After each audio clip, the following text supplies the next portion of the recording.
When I now sit down and write the first chronicle to a YouTube channel that is about, among other things, ideas and creativity, it reminds me of a sunny day in May 1996. It was a day when I took my first shaky steps as an entrepreneur.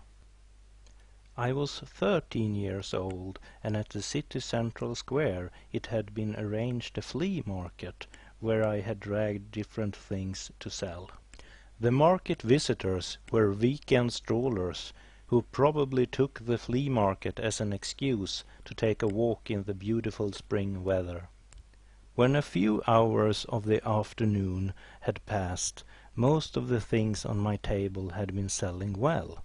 The only thing that hadn't been selling well was a large collection of old comic magazines in a sport bag. This surprised me, since the titles were relatively popular. There was a lot to choose from, and the price was as low as 1 Swedish crown per magazine. Despite that, not a single magazine had been sold. Then I got an idea. I put the magazines in bundles, with 25 magazines in each, and tied each bundle together with a string. The bundles got the price 25 Swedish crowns each. The new offer were, with other words, not better than the old offer. Before, the customers could choose exactly which magazine they wanted to have and how many. Neither could they browse through them before buying. Despite that, the magazines started to sell after that small adjustment. Several bundles disappeared quickly. I told a friend who had been owning a grocery store about this phenomenon. He commented it by saying, "People have money, but not time." When I recall this episode, it also reminds me about what can be considered the total opposite of my improvised method, namely all the expensive and strictly controlled franchise concepts. These concepts don't give much room for own initiatives, and just all mandatory profile advertising is a heavy financial burden for many of the franchise entrepreneurs.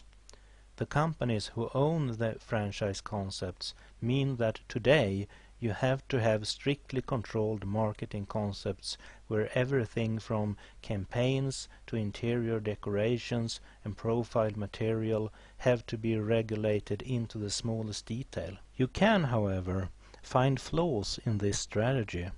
When Coca-Cola parasols and profile materials with different trademarks on is decorating a large portion of all the grocery stores, restaurants and cafes in the world, it should be inflation in its advertising impact. It doesn't matter how well customers think that Coca-Cola tastes. The soft drinks profile material is hardly any quality mark for grocery stores, restaurants and cafes. Instead, it sends the signal that they are only one of many. It may sound obvious that individual entrepreneurs who market their products and services in a different and original way should have a better chance to get customers' attention and adapt to local market conditions. Many companies seem, however, to be stuck in old ideas and regulate their franchise concepts even harder. Sometimes in the future, this trend could, however, take a sharp turn in the other direction.